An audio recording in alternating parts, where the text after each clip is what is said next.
Muchísimas gracias por la oportunidad de dirigirme a ustedes.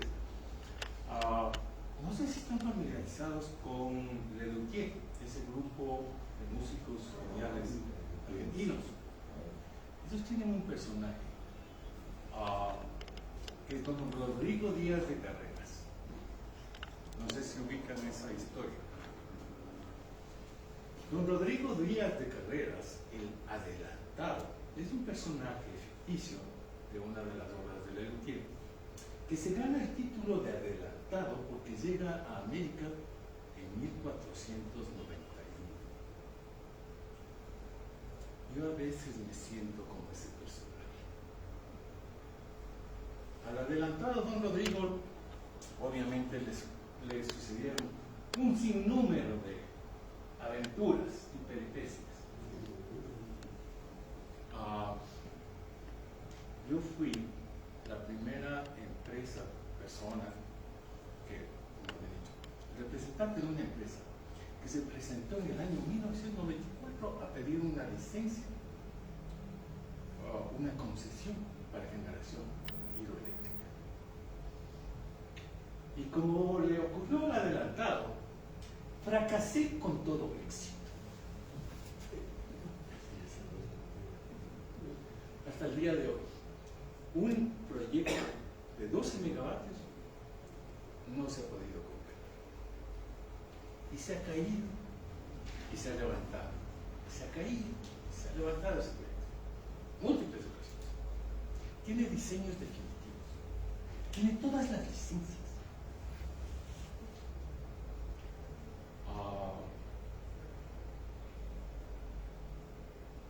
Y lastimosamente no hay verdad. Y se ha gastado $1 millón. En un país en donde le falta energía. Y no se puede hacer un proyecto. Pero bueno, hasta ahí, esa es mi carta de presentación. Ahora vamos con esta presentación. Cuando yo era estudiante politécnico, la máxima era: si no entiendes el problema, no lo resuelves nunca. Ya en el ejercicio profesional, en las áreas de producción, aprendí que hay que buscar la causa raíz del problema. Y no se pretende resolver el problema cuando todo ya está en la línea final de la producción. Y por eso esta presentación. Porque yo estoy viendo cómo la sociedad ecuatoriana discute si le damos al paciente paracetamol, Tylenol o una aspirina. ¿Cada cuántas horas le vamos a dar?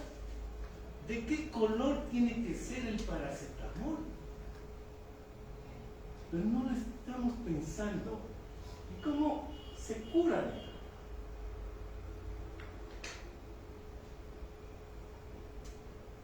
Intentemos encontrar cuál es la causa.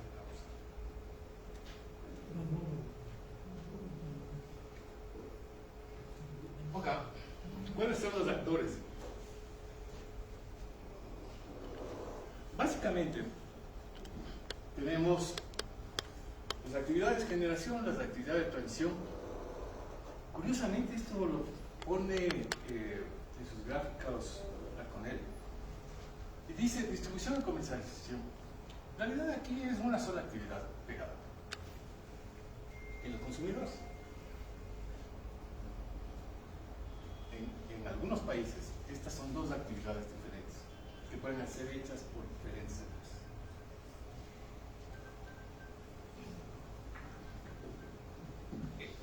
En el Ecuador, la generación, el 93% es de este lado. En esto, ¿cuántas empresas hay? Empresas privadas son del orden de 30. Sí, conectadas al Sistema Nacional Interconectado.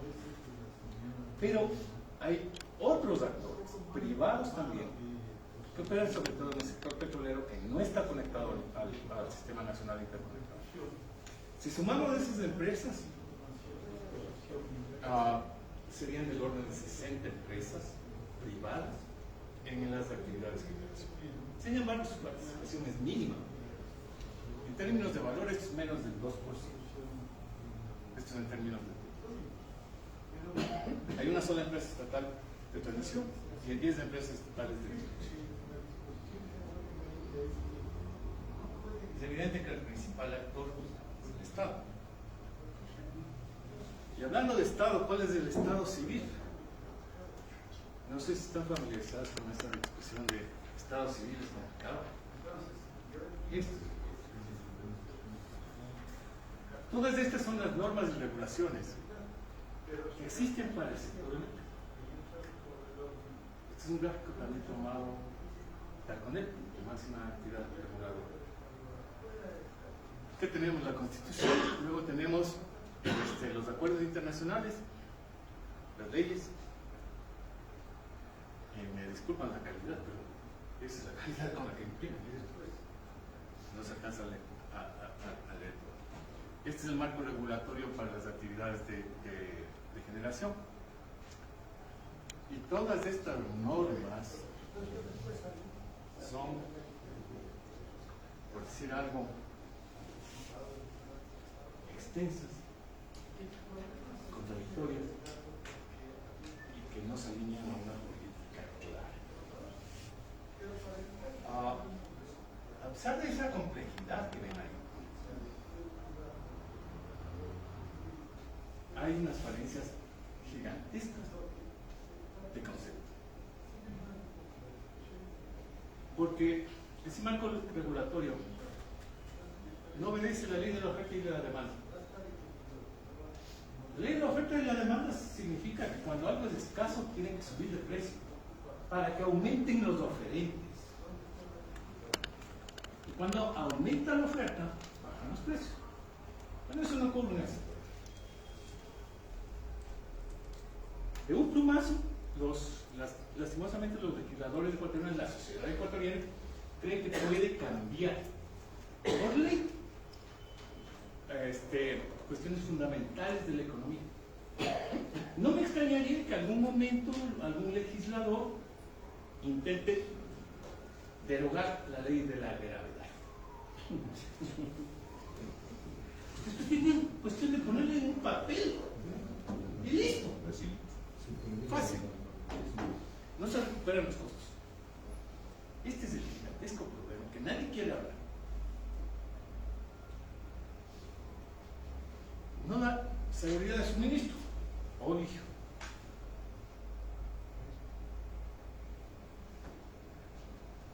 No hay libre acceso. Miren, se dan casos como como el siguiente. Se cerró la planta de Chevron en San Salvador. Ahí están instalados, no sé, unos 6-7 megavatios. Si un hospital estuviera al lado, no le puede vender la energía. Está prohibido. No hay competitividad. Ustedes conocen si es que hay empresas que puedan ofrecerle kilovatios más baratos a alguien.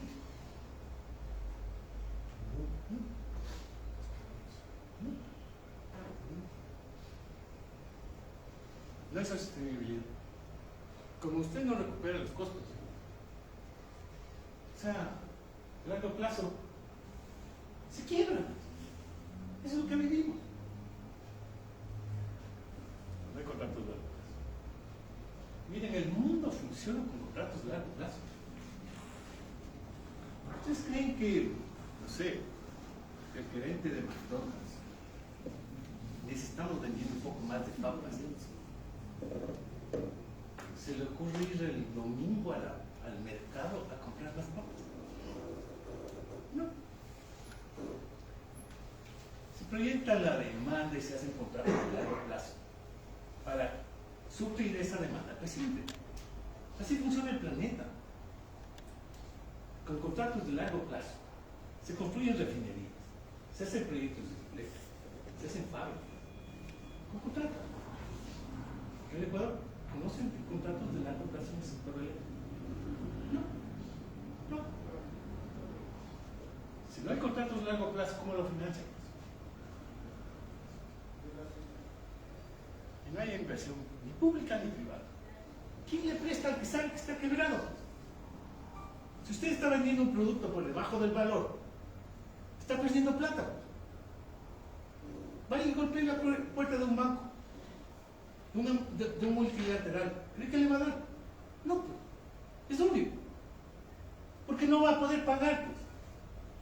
Y ese es el esquema que tenemos montado.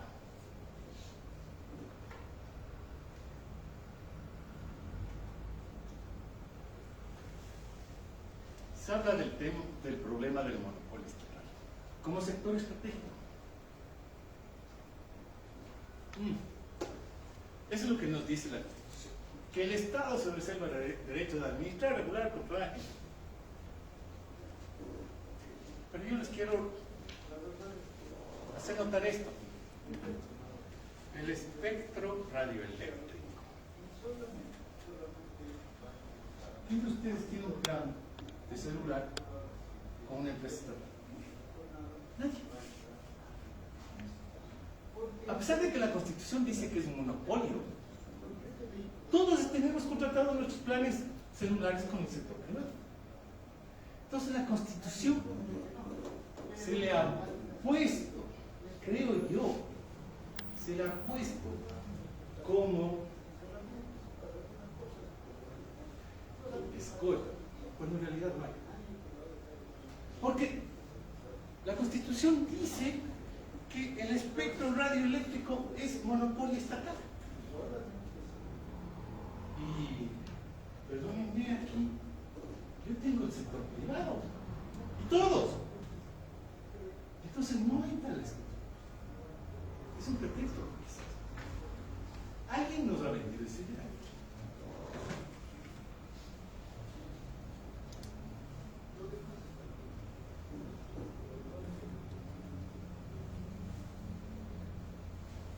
Volviendo al tema de los contratos de largo plazo. El Estado es el panadero que no compra. El mundo funciona con contratos de futuro. El panadero sabe que para atender una demanda creciente debe asegurarse de la harina. El sector eléctrico no es así. El planeta funciona así. Y ojo, ¿cuántos actores hay en el planeta? Jugadores mundiales. No son muchos. En todo el planeta son las empresas de distribución de energía las que convocan a concursos. La empresa también, las distribuidoras, las del Perú, ¿qué hacen? Lanzan concursos porque saben que hay demanda creciente y se contratan proyectos que hacen una oferta de kilovatios a tal precio en tal plazo. O sea, si es que firmamos un contrato, el proyecto no existe, lo único que hay son unos estudios, una factibilidad avanzada, y le pueden ofrecer a tanto el kilovatio después de tanto plazo, porque hasta que cierre el programa financiero, obtenga todos los permisos y haga la construcción, va a pasar este periodo. Entonces yo te voy a ofrecer los kilovatios después de este periodo. Y esos contratos son 10, 15, 20 años. Porque esa es la única forma en que los inversionistas pueden asegurarse de recuperar su inversión y hacer utilidad. Porque ningún proyecto se paga en un año, 2 años, 3 años. O sea, el financiamiento para un proyecto usual es 7 años, 10 años. Entonces lo mínimo que se tiene que tener es un contrato que cubra ese periodo.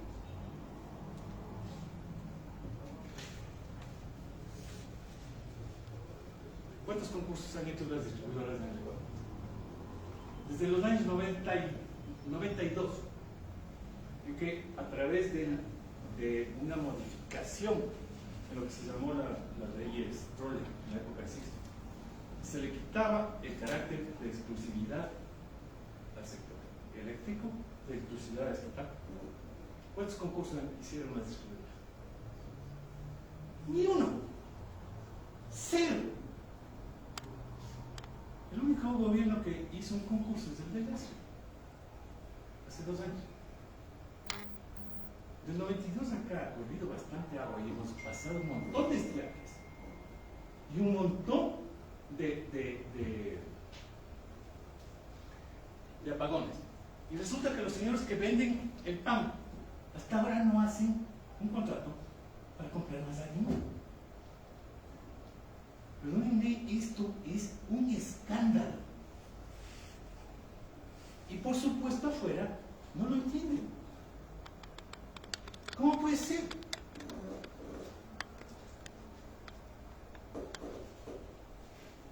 Entonces aquí a alguien no le interesa.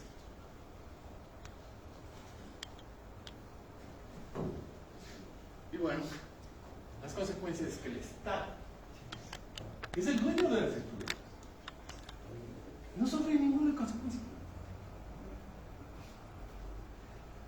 Y los administradores de esas empresas de distribución tampoco. Miren, a raíz de los apagones, yo he visto muchos ciudadanos intentando demandar a las empresas de telefonía celular y de internet por no proporcionarles el servicio. Pero ¿por qué no se les ocurre hacer lo mismo con las distribuidoras? A todos nos ha perjudicado. ¿Y dónde está la demanda colectiva? Porque estos señores son los responsables de no darnos el producto. Y yo no tengo la posibilidad de cambiarme de distribuidora. Ninguno de nosotros. Porque resulta, gracias. Resulta que el momento que hemos firmado el contrato de suministro de energía, ¿dónde están las penalidades si el señor no me da la energía? No hay. El único que sufre es el ciudadano. ¿No les parece absurdo? Esa es la estructura que hemos puesto. Obvio, no les estoy echando la culpa a ustedes. Pero es la que tenemos.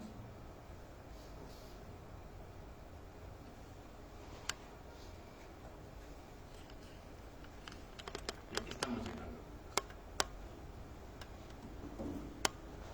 Miren un momento. Hoy, después de esta conferencia, googleé mandato 15 de Montecristo.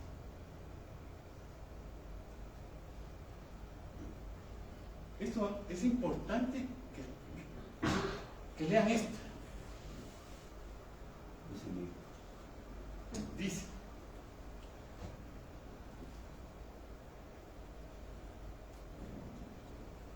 que en un plazo máximo de 30 días se deben aprobar los nuevos pliegos tarifarios para establecer la tarifa única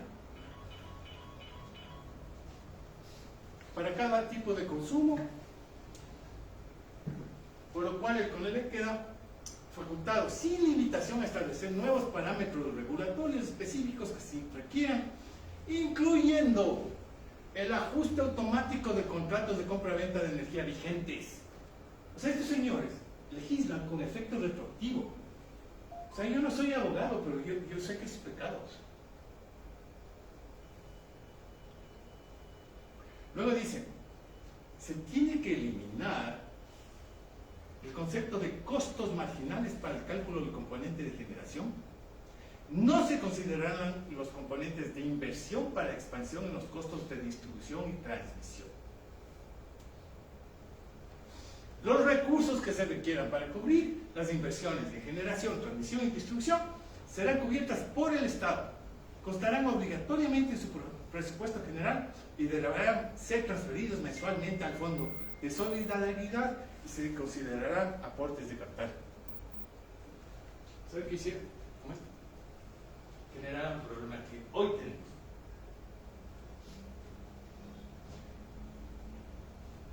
Se eliminan costos de las tarifas y se introduce lo que se conoce como el déficit tarifario. Ese déficit tarifario es del orden de $1.000 millones por año. Esto funciona. ¿Cuándo? Cuando el petróleo está a $120 y el Ministerio de Finanzas le sobra la plata. Y entonces vienen las empresas y le dicen, tengo que estar, toma. Tengo que, toma. Necesito, toma. Pero desde el año 2014, que se desploma el precio del petróleo, no hay. Por eso tenemos déficit fiscal. Déficit fiscal significa no hay. Entonces llegan las empresas del Estado, necesito expandir, no hay. Necesito reponer, no hay. Y aquí viene algo que es súper crítico.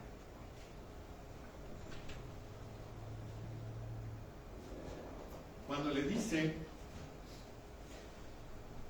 elimine el concepto de costos marginales para el cálculo del componente de generación. Los caballeros eliminaron lo que se llama los cargos de reserva de potencia. Los cargos de reserva de potencia, para usar un símil conocido, es el sueldo del jugador suplente que está en la banca. ¿Sí? Estos caballeros dicen, elimínese todo, porque soberanía energética. Elimínese esto, porque la energía es un derecho. El agua también. Comer también es un derecho. ¿Eso significa que hay que regalar la comida? ¿Que el agua no debe costar? ¿Sabes? Nos vendieron y nos impusieron un esquema que no tiene ningún sustento económico. Por cuenta de la ideología. Algunos detalles. Esto fue aprobado el 23 de julio del 2008. Se reunieron a las 11:37 en Montecristi. Fue presentado por 3 personas.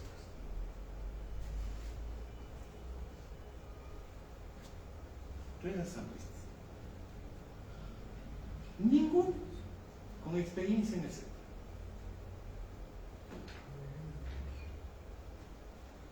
No pasó por ninguna comisión. No pasó por ninguna mesa de análisis. No se presentó ningún escenario financiero. Se habló de derechos, de que el pueblo sufrido paga mucho. Se vendió el cuento este de que las barcazas social cristianas. No se dice, pero estaba implícito.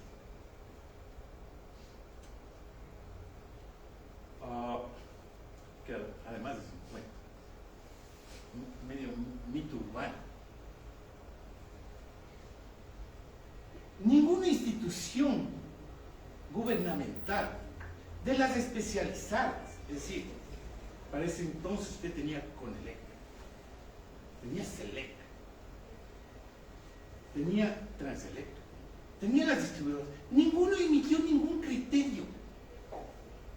Estas 3 personas, estos 3 legisladores, llegaron con la idea bajo el brazo, hablaron durante 3 horas y aprobaron.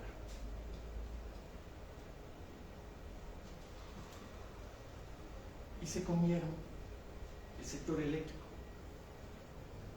Y nos han condenado a lo que hoy vivimos.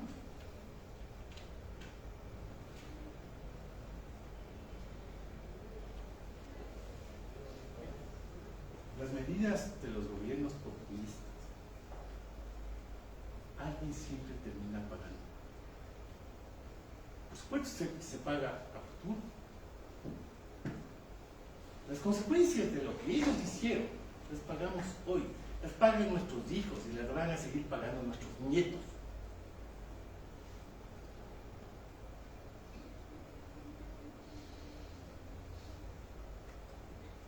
A propósito, esta es mi dirección en Twitter. Si ustedes quieren ver el texto completo, lo tengo publicado en mi cuenta. Lean, no solo el mandato, lean las actas, las puse, para que ustedes sepan quiénes son y cómo se llevó esa discusión. Es en serio, ¿cómo se puede legislar sobre un sector que tiene miles de millones de dólares en activos y que factura del orden de 2.000 millones de dólares con esa liviandad? O sea, sin números, solo por intuición, solo porque la energía es un derecho. Con ese discurso, ¿en serio? Condenaron al sector de la energía al fracaso.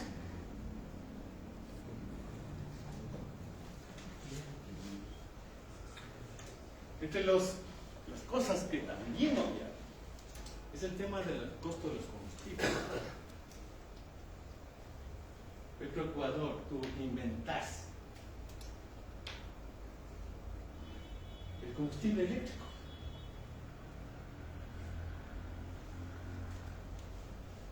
Que no recupera tampoco los costos.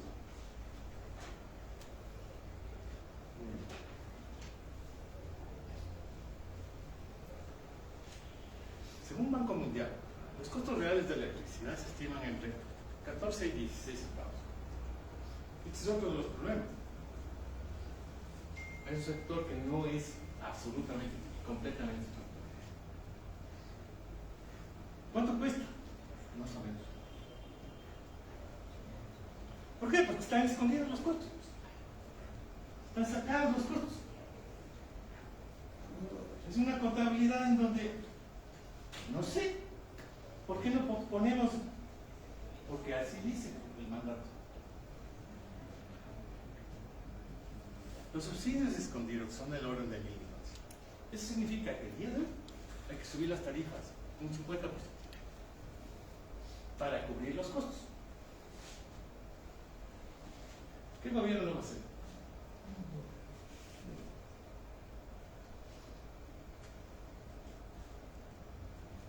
Y ahí tenemos. Sabemos que los gobiernos no les gusta hacer esto. Pero si no lo hacen, ¿cómo resuelven? Obviamente la crisis de agua o clima hace que se incrementen los costos. O sea, hay que cortar, hay que gastar más combustible. ¿Quién va a pagar? ¿Está? No los usuarios. Conforme se presentan más recurrentemente, siguen subiendo los costos. Y el tarifa sigue siendo caro. Estamos condenados. O hacemos lo que hay que hacer. Esto es tomado en la página de SEDEC.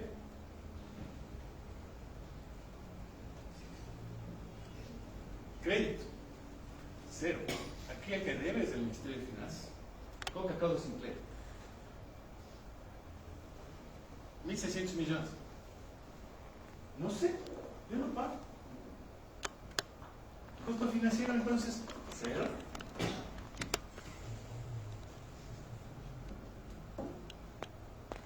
Y el gran problema es que esto no solo condena al sector estatal, sino que condena al sector privado. Porque el sector privado sí tiene costo financiero. El sector privado se pone en el precio de venta, la reposición, el costo financiero, todo eso. Todo eso. Compitan. salga a vender. Bueno.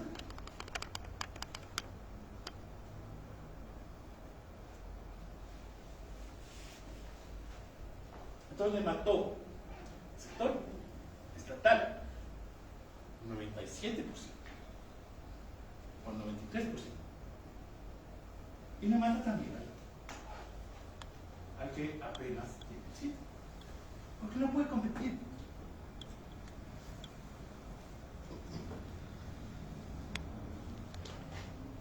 Yo no lo puedo decir, vea, ya voy a hacer el proyecto, señor ministro, firme, usted debe. No.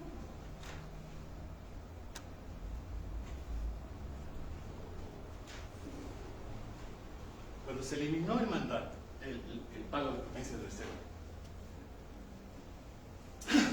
es similar al caso de que el entrenador o el gerente del club de fútbol favorito de ustedes decide que es bueno despedir a todos los jugadores de la banca y esa plata usar para bajar el precio de las entradas. O sea, eso en el fútbol, o sea, al día siguiente le votan o sea, porque es un loco irresponsable. Bueno, eso hicieron. Cuando se elimina el pago de potencia de reserva, usted está dejando de pagar al jugador de la banca, al suplente. El pago de potencia de reserva es ¿qué capacidad tienes? ¿Cuántos megavatios tienes para prender mañana? Listos. Entonces se le cubren los costos fijos. 100 megas, 200 megas, o sea, se le cubren los costos fijos. Eso es lo que hacen todo el planeta. ¿Por qué Perú, Colombia tienen el mismo estiaje? La misma sequía. No tienen apagones. ¿Por qué cubren eso? Pues? Tienen el jugador de reserva, pues, al que le pagan, para que esté ahí sentado en la banca.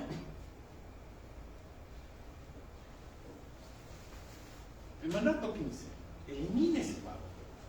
Y esto lo que provoca es que los jugadores que estaban sentados en la banca no tenían ingresos.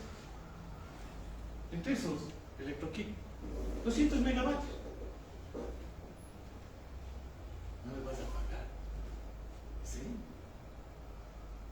Agárralo y vende las turbinas. Pero luego,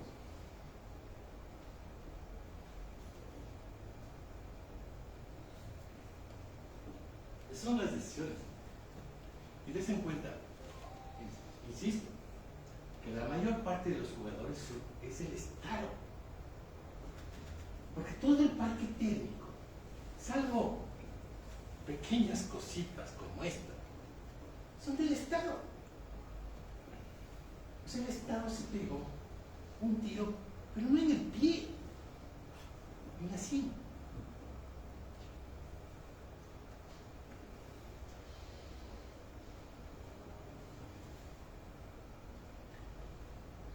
Pues fuera poco de los problemas de la regulación, tenemos unas cosas que uno dice, no puedo creer. No puede vender ningún usuario, revender o enajenar energía eléctrica por ningún acto. Yo puedo tener un generador instalado aquí, al lado está la clínica de diálisis.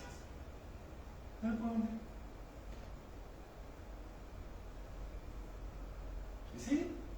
¿No? Si es que un tipo es autogenerador, no le puede vender al vecino. ¿En serio? No puede. Está prohibido, expreso. En las restricciones de los autogeneradores. ¿Qué tal que yo me consigo como cliente la GDECA? O me consigo como cliente el Banco de Pichincha? Entonces, chorrocientas agencias. Listo, me voy a poner mi proyecto para venderles a ellos. ¿Saben qué dice la regulación? Enchulla medidor el comprador. ¿Cómo? Sí, enchulla medidor. O sea, loco, pues. Enchulla medidor. Y ahora con las famosas leyes antiapagones, ya modificaron. Ahora es en la misma área de la distribuidora. O sea, yo me pongo mi proyecto solar en Imabura. Yo quiero vender al Banco de Pichincha y tengo las agencias de Ibarra, Cotacachi, Navarro. Se acabó. ¿En serio creen que va a haber inversión? ¿En serio? Y eso lo dice la norma ahorita, la que aprobaron hace un mes.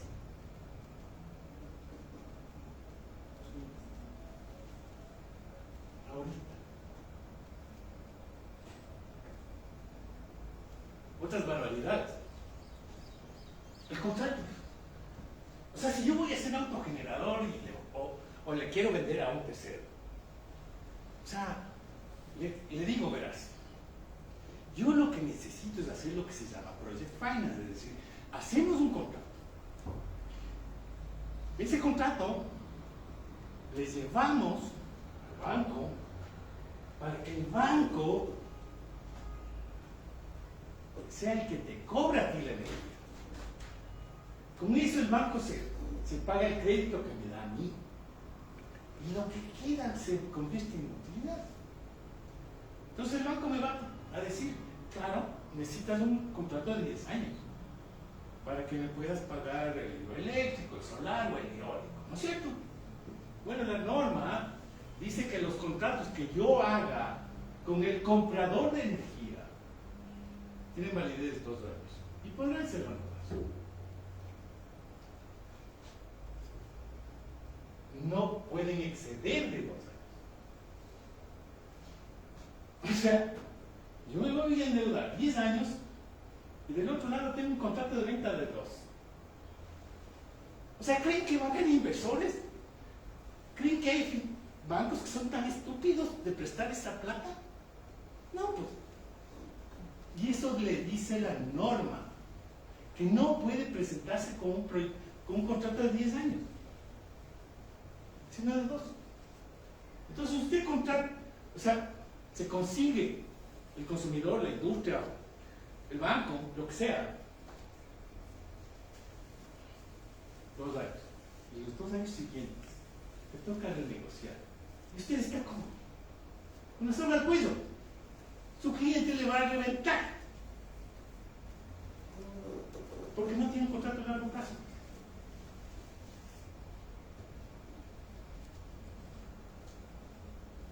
Es suficiente de cosas. Hablemos de soluciones. Porque quejarse es a cualquiera. Ok. Pensemos en eso.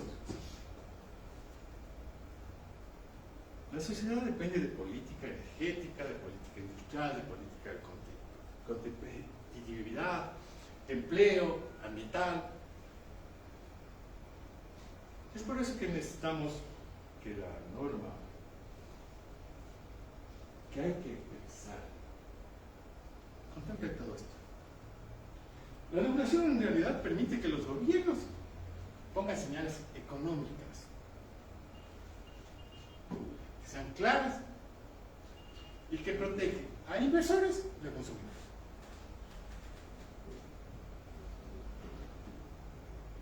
Lastimosamente el Ecuador tiene la peor reputación en el sector energético, en el planeta.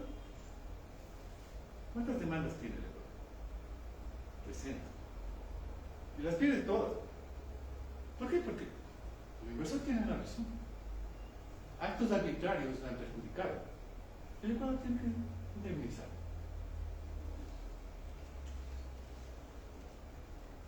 Las señales económicas de la regulación orientan las inversiones y posibilitan que se alcancen los objetivos que establece la política energética.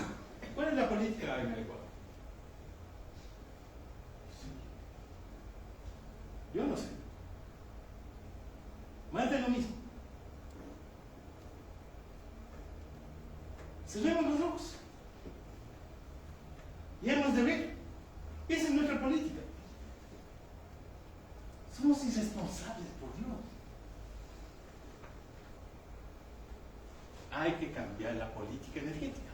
Y eso significa que hay que cambiar la regulación. Tenemos que transparentar las cosas. Miren, en Colombia sí hay subsidios a la población más desfavorable. No estoy seguro si los hay en Perú. Creo que no. Pero esos subsidios son directos. No son generalizados. Aquí tenemos subsidio. ¿Por qué? Porque tenemos que quitar los costos. Y nos beneficia a todos. Si usted tiene una fortuna de millones, recibe subsidio.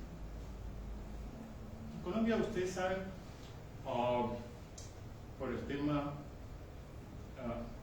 más es de ingresos y de ubicación. Hay 6 estratos diferentes. En función de esos estratos se cobran todos los servicios públicos.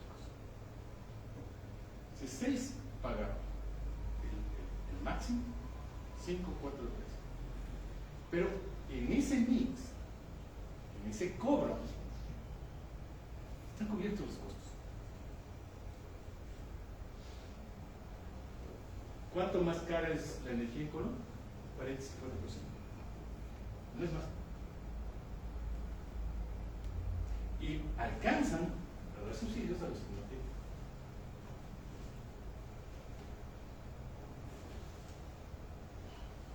La buena regulación nos permite alcanzar a largo plazo los objetivos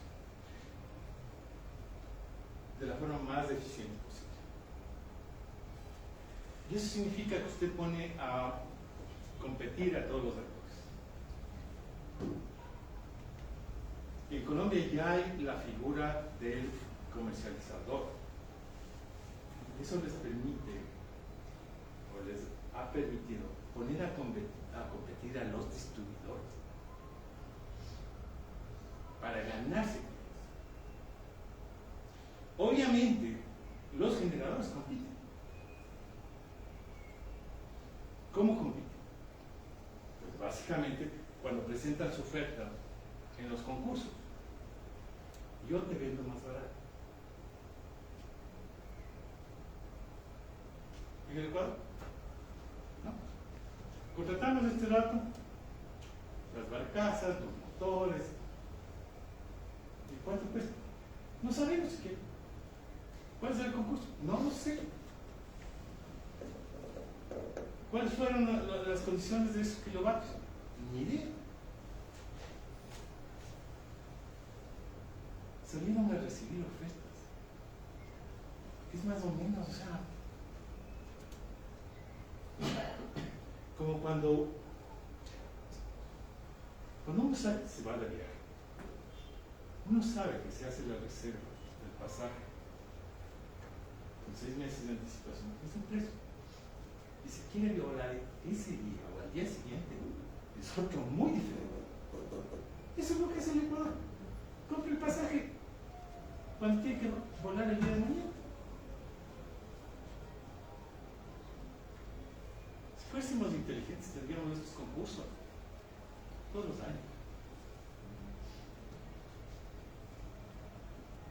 Y no solamente para generación, sino para transmisión. En el Perú se hacen concursos para generación, para expansión de transmisión. Y se remunera. Y se reciben ofertas. O sea, hay que construir esta línea de tantos kilómetros, en tal voltaje. Ya visto, yo te oferto tanto. ¿Me acuerdo? Ni uno.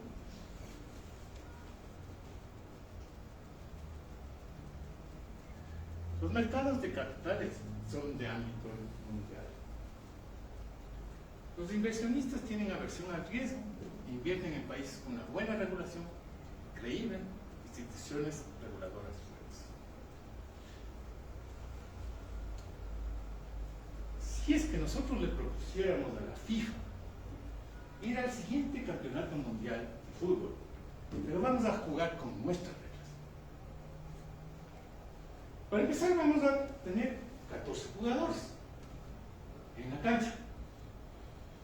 El arco nuestro va a ser más chico y el del rival más grande. Ligeramente inclinada la cancha a nuestro favor. Y vamos a poder poner todos los árbitros ecuatorianos. Si nosotros le ponemos esas condiciones a los señores de la FIFA, a decir, o sea, anda y organiza tu mundial, pendejo, pues. Pero aquí me juegas con mis reglas. Bueno, en el sector de energía, realmente hay una categoría que es el top 10, el top 100 de empresas que están acostumbradas a tener las reglas de juego comunes en todo. Esas reglas de juego son contratos de largo plazo, garantías de pago, estabilidad de los contratos, cero retroactividad, estabilidad en el pago de impuestos. Que no vengan a inventarse regulaciones cuando yo estoy a punto de inaugurar o cuando está en marcha el negocio. Ese es el éxito del Perú. Ustedes vean en el Perú todos sus expresidentes en la cárcel, menos uno que se pegó un tiro. Y vayan y vean la inversión. La estabilidad, inestabilidad política no se refleja en inestabilidad económica y sigue habiendo gigantesca inversión en el Perú. Vayan y vean en Colombia.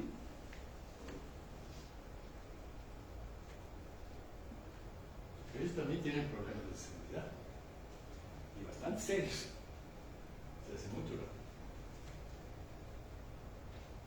Y cero apagones. Desde el año 92 hasta acá, en Colombia, el sector energía nos divide inversiones del orden de 40.000 millones de dólares. Y es un mix interesante porque no todo es privado y no todo es estatal. Pero donde hay participación estatal, esas empresas cotizan en bolsa.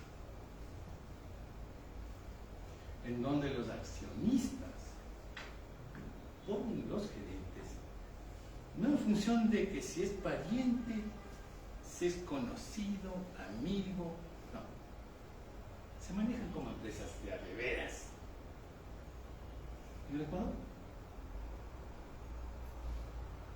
Yo no sé. Yo no quiero hablar mal de nadie, pero ¿dónde están las contabilidades? ¿Select me puede mostrar? ¿Los estados financieros? No, no hay. Petroecuador, la empresa más grande del Ecuador, no los tiene.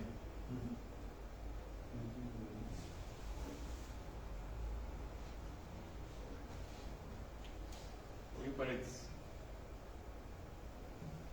En esto de la regulación y la política, es obvio que cuando usted tiene una política de Estado, todos se tienen que alinear. En el único concurso de compra-venta de energía futura que organizó el gobierno de Lazo, ¿quiénes tumbaron el concurso? Las empresas distribuidoras de Quito, Cuenca. ¿Cómo? Sí. Ellas pusieron una demanda en la Corte Constitucional diciendo que el fideicomiso de sus fondos era inconstitucional. Y se cayeron 500 megavatios hace 2 años. Pero ¿quién es el dueño de esas distribuidoras? El Estado.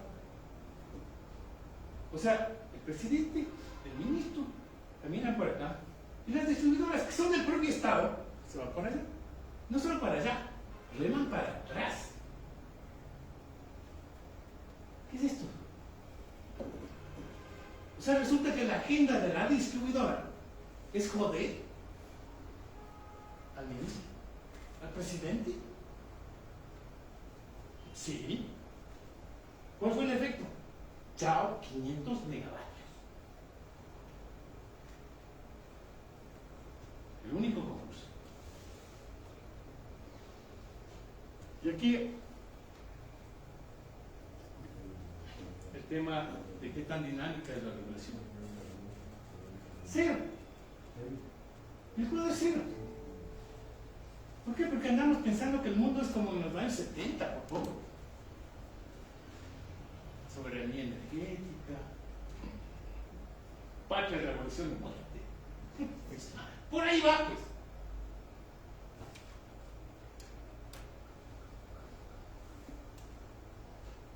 Los reguladores energéticos deben conocer el estado del arte de la tecnología, todas las experiencias, buenas y malas, dadas en otros proyectos. ¿Lo vemos? No. O sea, el Estado, los ministros, el presidente, quieren ir por allá. Los reguladores van por allá. Las distribuidoras van para atrás. Y los que se joden son 18 millones.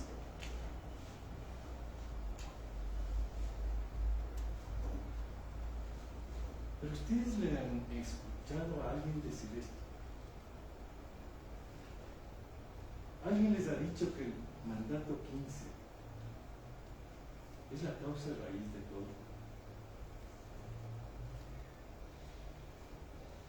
A los expertos, yo no soy. ¿Por qué? ¿Hay interés? Sí. Y es lo triste. Hay muchos intereses. El sector eléctrico está atrapado en manos de varias mafias. Unas que van bien arriba y otras que van bien abajo. ¿Ustedes creen que este marco salió de la cabeza de 3 monedas? ¿Que llegaron un buen día a Montecristi? ¿Y de una cabeza? ¿En serio? ¿Trajeron a la entrada? ¿Son expertos en el sector? ¿No? ¿Sofía Espín? ¿Quién les dio haciendo esto? ¿Partes interesadas?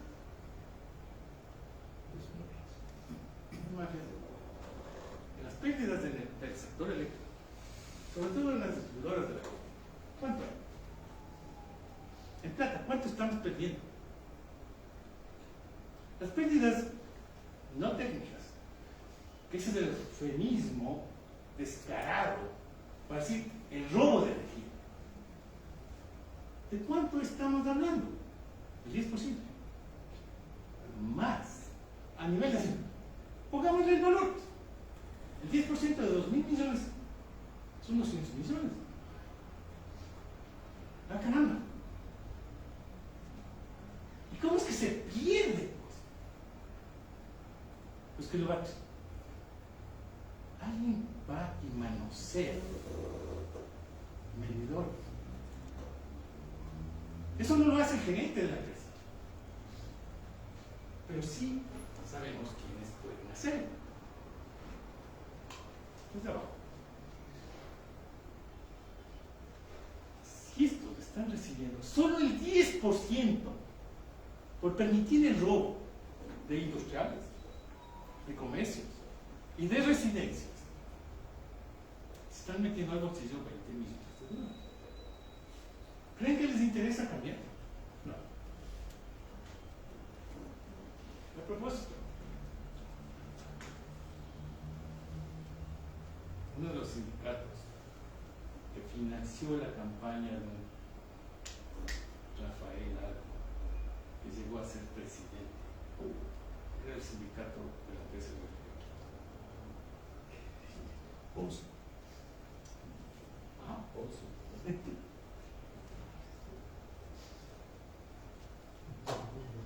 Ese es el señor que sí sabía.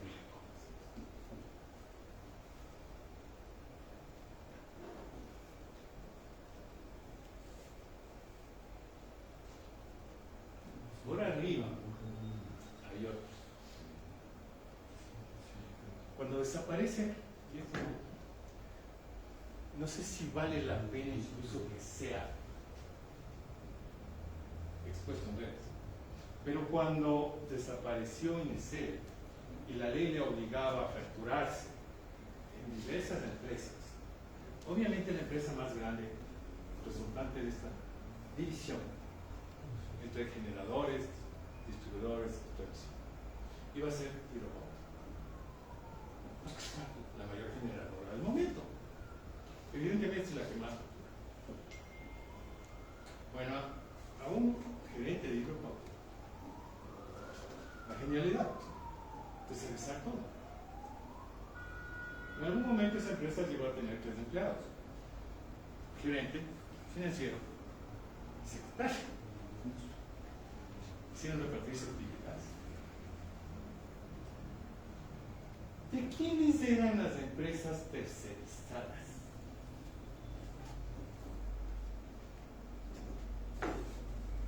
¿De dónde? Pues de arriba. ¿No? Bueno, ese grupito se extendió como plaga todo. Y ustedes cojan cualquier contrato. En el cerco, bájenselo en el cerco. En el sector eléctrico, cualquier cosita. Cambiar un foco, vender una lámpara, hacer mantenimiento. Requisito, experiencia nacional. Si la General Electric quiere venderle a usted una turbina o reparar una turbina que ellos fabricaron, no le gana al proveedor local. Lo he visto.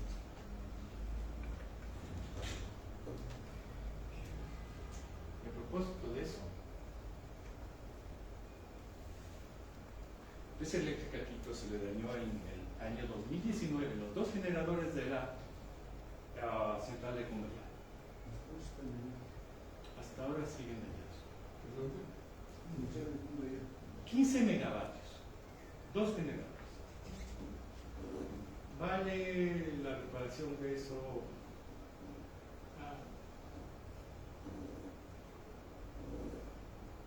¿Qué será? No le podría poner, podría estar del orden de 8, 10. ¿Saben cuánto deja de vender? 5 millones por año. Si esto fuese una empresa privada, ¿qué le pasa al gerente que no vende 5 millones porque se le dañó un equipo? Y se demora 5 años en reparar. Todavía no. ¿Qué le pasa a él?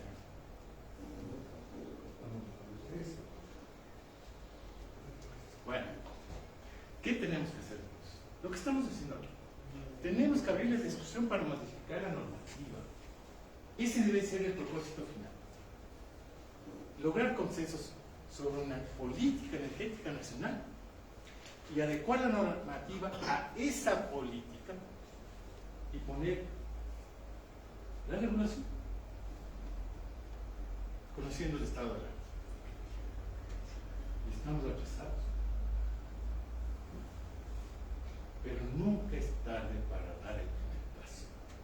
Les invito a que demos ese paso. Muchas gracias.